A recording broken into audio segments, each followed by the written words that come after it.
नमस्कार मंडळी. आज आपण मस्त असा गावठी अंड्याचा ऑमलेट बनवूया. ही गावावरून आणलेली ना गावठी अंडी असत, घरातली आहेत हा, म्हणजे घरगुती अंडी आहेत, विकत विकत घेतलेली नाही आहेत. तर आज म्हटलं शॉर्टकट मारूया जरा, तर म्हटलं ऑमलेट बनवूया आणि त्या सुद्धा चीज टाकून.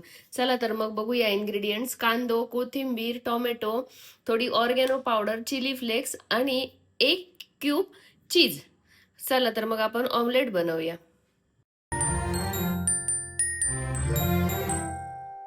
हवा के झोंके आज मौसमों से रूठ गए, गुलों की शोखियाँ जो भवरे आके लूट